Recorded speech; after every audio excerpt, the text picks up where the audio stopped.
नमस्कार, मैं हूं आपके साथ मयंक। देखिए, सुप्रीम कोर्ट से इस वक्त बड़ी खबर आ रही है। कुलदीप सिंह सेंगर के मामले में सुप्रीम कोर्ट ने हाई कोर्ट के फैसले को बदल दिया है। जी हां, जिस तरह से दिल्ली हाई कोर्ट ने कुलदीप सिंह सेंगर की उम्र कैद की सजा को निलंबित किया था और जमानत देने के आदेश दिए थे, उसके खिलाफ सीबीआई ने सुप्रीम कोर्ट में याचिका दायर की थी और अब सुप्रीम कोर्ट ने बड़ा फैसला सुनाते हुए दिल्ली हाई कोर्ट के फैसले पर रोक लगा दी है। देखिए, चीफ जस्टिस सूर्यकांत की अध्यक्षता वाली बेंच थी, इसमें 3 जज मामले की सुनवाई कर रहे थे।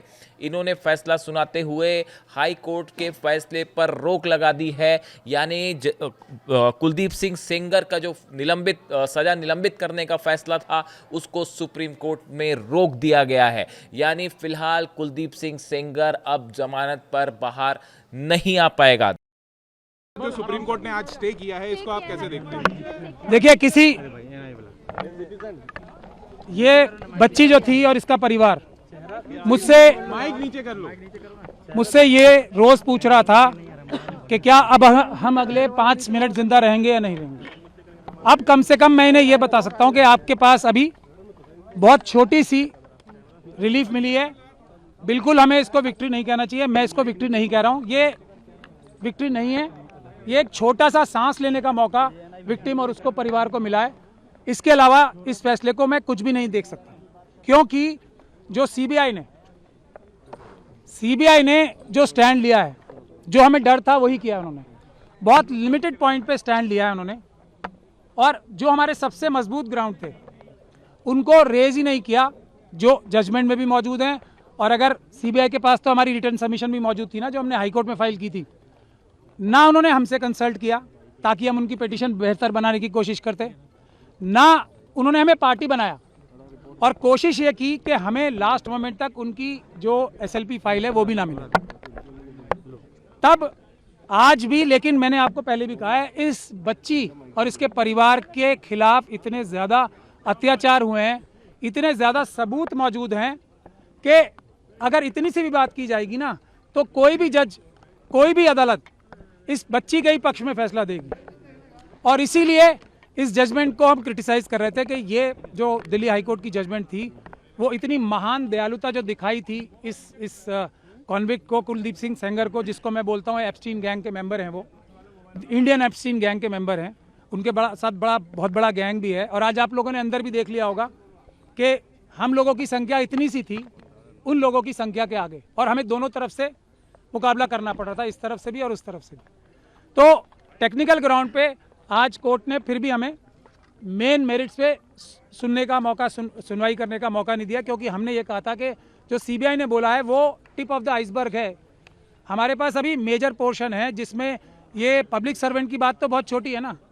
पब्लिक सर्वेंट के अलावा ये person in dominance in control है, क्योंकि इसी जजमेंट में लिखा हुआ है कि कुलदीप सिंह सेंगर साहब ने पंचायत होल्ड करके सबको बुलाया था अपने सामने और ये बोला था कि केस फाइल करो या ना करो, ये मैं तय करूंगा। इस तरफ की बातें इसी जजमेंट में लिखी हुई। तो हमें ये भी बोलने का मौका नहीं मिला। हमें ये भी बोलने का मौका नहीं मिला कि जो दूसरा मेजर इशू है जिस वजह से ये सस्पेंशन दी गई थी, तो वो इसलिए दी गई थी कि सिर्फ 7 साल की मिनिमम सज़ा है। अब जब मिनिमम सज़ा इतनी है तो इसको छोड़ देना चाहिए। ये एक ग्राउंड था जो हम चैलेंज करेंगे भी, अभी क्रिटिसाइज भी करेंगे। तो मैक्सिमम पनिशमेंट देखी जाती है ना। ये कोर्ट, कोई भी हाई कोर्ट ये फैसला तभी दे सकती है जबकि वो डिटेल में फैसला दे कि इसमें मिनिमम पनिशमेंट से ज़्यादा दी नहीं जा सकती। हम ये भी नहीं बता पाए, मैं भी आपको 3-4 पॉइंट ही बता रहा हूँ। हम ये भी बताना चाहते थे कोर्ट को कि जो थ्रेट परसेप्शन की बात की है वो बिल्कुल परवर्स है। इस बच्ची के तो पिता को मारा गया, इस बच्ची के साथ गैंग रेप किया गया, इस बच्ची के वकील को मारा गया, इस बच्ची के मौसी चाची को मारा गया। उसके बाद भी जब अपील चल रही थी, उस दौरान भी जब सिक्योरिटी विड्रॉ करा ली सेंट्रल गवर्नमेंट और स्टेट गवर्नमेंट के बड़े बड़े वकीलों ने यहाँ पेश होके, तब भी 2-2 एफआईआर कराई। तो हम ये भी बताना चाहते थे कि ट्रायल जो हाईकोर्ट थी, ऑनरेबल बेंच ऑफ हाईकोर्ट जो थी, उसने ये भी कंसिडर नहीं किया कि जैसे ही सिक्योरिटी विड्रॉ हुई हमले शुरू हो गए। तो हम ये भी बताना चाहते थे कि थ्रेट परसेप्शन ऐसी नहीं होती कि अंदाज़ा लगा के ये कह दिया जाए कि फ्यूचर में अटैक नहीं होगा, इसके ऊपर कोई हमला नहीं होगा, क्योंकि सीआरपीएफ है, इसलिए किसको कोई खतरा नहीं है। माँ को तो खतरा है। फैसले को कैसे देखते हैं आप? मैंने आपको बताया ना, ये मरते हुए नहीं, जो इसको जीत कहेगा, वो जो जीत कहेगा इसको, वो धोखा देगा देश की जनता को भी और पूरी न्यायिक व्यवस्था को। सबसे बड़ा धोखा होगा अगर इसे जीत बोला जाए। मेरी बात सुन लीजिए, ये जीत नहीं है। जीत क्या है? इस बच्ची की क्या जीत होगी? इस बच्ची को दर दर की ठोकरें खानी पड़ रही हैं। इतने छोटे छोटे 2 बच्चे हैं उसके, उसको कल मार दिया जाएगा, परसों कोई सिक्योरिटी नहीं है। इस बच्ची का क्या जीत होगी? इसके पिताजी की हत्या कर दी, इसकी माताजी को विधवा कर दिया। इस बच्ची की जीत कहाँ होगी अब? इसके वकील को मार दिया गया, इसकी मौसी चाची को मार दिया गया और ये सड़कों पे दर दर भटक रही है। इसकी जीत होगी क्या? इसकी क्या जीत? मैं सीबीआई ने हमें पार्टी नहीं बनाया। सुरक्षा छोड़िए, पहले जो जितने लोगों को, क्रिमिनल्स को जो बुलेट प्रूफ गाड़ियां दे रखी हैं, बड़े बड़े घर दे रखे हैं, आप लोग इस पे स्टोरी करो ना। क्या ये बच्चियां? नहीं, मैं अब एक मिनट बता रहा हूँ। एक मिनट पहले एक लाइन तो बोलने दो। हाथरस की बच्ची है ना, जब वो भी मरने लगेंगे तभी उनका भी ख्याल होगा। उसका परिवार का कोई ख्याल नहीं हो रहा ना।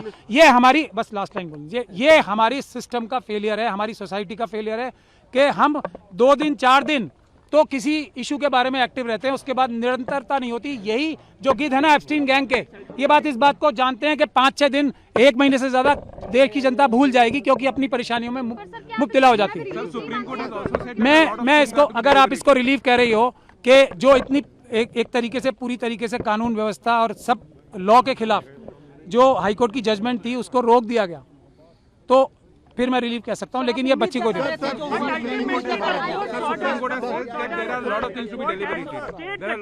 नो, मैं एक चीज जो इन्होंने पूछा, मैं गजेंद्र भाई का धन्यवाद कर, आपने एक मिनट मैं इनकी बात का जवाब दे दूं। बहुत अच्छा सवाल पूछा आपने। हम उम्मीद ये कर रहे थे कि एक सुओ मोटो जो सुप्रीम कोर्ट ने संज्ञान ले रखा था सभी बच्चियों के बारे में, जो छोटी बच्चियां हैं उनके रेप और मर्डर्स के बारे में, उसको रिवाइव हम कम से कम करा देते, लेकिन हमारी सुनवाई नहीं हुई। हम कम से कम वो तो चाहते थे ना कि जो एक बड़ा केस चल रहा है पूरे देश की बच्चियों के लिए, कम से कम वो रिवाइव हो जाता, क्योंकि वो एक पुरानी बेंच ने अभी रिसेंटली बंद ही कर दिया। मतलब देश की सारी बच्चियां खतरे में थी, सुप्रीम कोर्ट ने माना। अब वो रिवाइव करने के लिए हमें दोबारा एप्लीकेशन लगानी पड़ेगी। ये इन बच्चियों की, इनके परिवारों की सबसे बड़ी प्रॉब्लम होती है। There is a window that the Supreme Court has said that several more aspects to be deliberated, and you have also been granted an opportunity to file an application. No, for that I am eternally grateful. I'm not saying that, but please understand the victim's plight. She asks me question. So what do? How do I tell her that I have not been? CBI has ensured that I don't get an opportunity to argue this case. तो ये है बस बात। But sir, the argument was made there. The Supreme Court has now given the relief. So only on grounds which are not the strongest grounds. okay. Only on grounds which are not strongest ground, and we had far more stronger grounds which we could have argued, and that could have also become part of this order also, staying this thing. But that opportunity, CBI ensured that firstly we were not made a party, so that I will have a greater challenge to even address the court, and they were quite successful in this. That's all I can say about that.